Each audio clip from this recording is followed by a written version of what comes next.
প্রাথমিক শিক্ষক দুর্নীতি মামলায় এবার যুক্ত বিভাস চন্দ্র অধিকারী। সেই মামলা থেকে কার্যত ক্লিন চিটের দাবি বিভাসের। এদিকে ভুয়ো থানা খোলার অভিযোগে তাকে কার্যত গ্রেপ্তার করেছে উত্তরপ্রদেশ থানার পুলিশ এবং তার সঙ্গে তার ছেলে সহ 7 জনকে গ্রেপ্তার করেছে উত্তরপ্রদেশ থানার পুলিশ।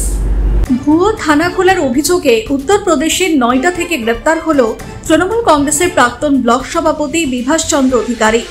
বিভাস চন্দ্র অধিকারী, তার ছেলে অর্ঘ্য অধিকারী সহ 7 জনকে গ্রেপ্তার করেছে নয়ডা সেন্ট্রাল জোন পুলিশ। আন্তর্জাতিক তদন্তকারী সংস্থার নামে ভুয়ো থানা খুলে প্রতারণা করত বলে অভিযোগ। International police and crime investigation bureau নামে অফিস ও থানা খুলে প্রতারণা করার অভিযোগ।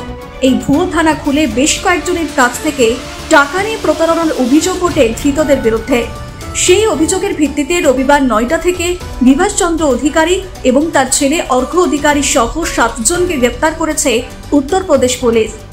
তাদের কাছ থেকে বেশ কিছু জাল নথি এবং সিল বাজেয়াপ্ত করেছে নয়ডা পুলিশ।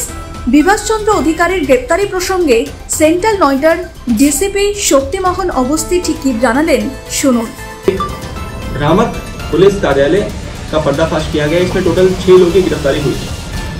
ये लोग कूट रचित दस्तावेजों का प्रयोग करके खुद को एक गवर्नमेंट से रजिस्टर्ड एंटिटी के रूप में खुद को दर्शाते थे और इस तरह के स्टैम्प्स अलग अलग मिनिस्ट्रीज के कूट रचित दस्तावेज से खुद को एक प्राधिकृत संस्था बताकर ये लोगों के साथ छल और ठगी, चीटिंग, फोर्जरी और एम्बलम एक्ट के सुनकर धाराओं में मुकदमा दर्ज। 4 जून को इस जगह पर एक रेंट एग्रीमेंट किया था और लगभग यहाँ पे हफ्ते 10 दिन से इन लोगों ने बोर्ड लगाकर ऑफिस का संचालन शुरू किया। खुद को एक पैरेलल पुलिस का सिस्टम दिखाकर ये लोगों से ठगी करने का प्रयास कर रहे हैं। বীরভূমের নলহাটি 2 নম্বর ব্লকে তৃণমূল কংগ্রেসের ব্লক সভাপতি ছিলেন বিভাস চন্দ্র অধিকারী। তিনি রাজ্যের শিক্ষামন্ত্রী তথা তৃণমূল কংগ্রেসের নেতা পার্থ চট্টোপাধ্যায় এবং বিজেপি নেতা কৈলাস বিজয়বর্গীয় ঘনিষ্ঠ ছিলেন। তবে বছর দেড়েক আগে তিনি তৃণমূল কংগ্রেস ছেড়ে অল ইন্ডিয়া আর্য মহাসভা নামে একটি রাজনৈতিক দল গঠন করেন। প্রাথমিক শিক্ষক নিয়োগ দুর্নীতি মামলায় বিভাস চন্দ্র অধিকারীর নাম জড়িয়ে পড়ায় তাকে বেশ কয়েকবার দফায় দফায় জেরা করে ইডি এবং সিবিআই। তবে তিনি গ্রেপ্তার না হলেও তার কলকাতার বাড়ি এবং অফিস সিল করে দিয়েছিল কেন্দ্রীয় তদন্তকারী সংস্থা। পরে তাকে প্রাথমিক শিক্ষক নিয়োগ দুর্নীতি মামলা থেকে ক্লিন চিট দেয় ইডি এবং সিবিআই, এমনটাই দাবি করেন বিভাস চন্দ্র অধিকারী। নলহাটির এক বাসিন্দা ঝলক মণ্ডল বলেন, 2011-র পরে তৃণমূলে যোগ দিয়ে তৃণমূলের নেতাদের সঙ্গে ঘনিষ্ঠতা বাড়িয়ে দুর্নীতির রাজত্ব চালিয়ে যাচ্ছিল। এবার ভুয়ো থানা খোলার অভিযোগে উত্তরপ্রদেশের পুলিশ তাকে গ্রেপ্তার করেছে। উনি এর আগে অন্য পার্টি করতেন, কংগ্রেস করতেন। তারপরে 11 সাল থেকে তৃণমূল সরকার যখন আসে উনি একের পর এক তৃণমূলের মন্ত্রী নেতাদেরকে আনতে থাকলেন এখানে এবং তাদের সাথে যুক্ত হয়ে প্রশাসনকে নিয়ে এই দুর্নীতি কাজ করতে শুরু করলেন।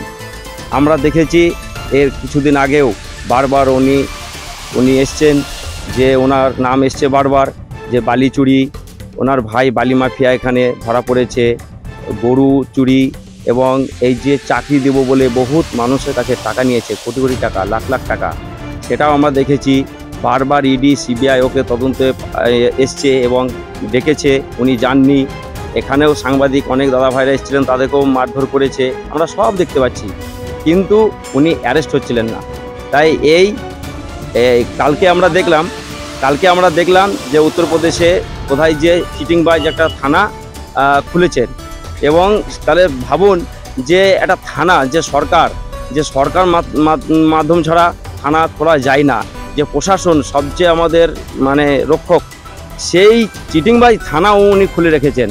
তাহলে কোথায়? এখানে পশ্চিমবাংলা নয়, বাইরে স্টেটে। তাহলে ভাবুন আপনারা যে কত বড় চিটিং। উনি হচ্ছেন ইন্টারন্যাশনাল চিটিং।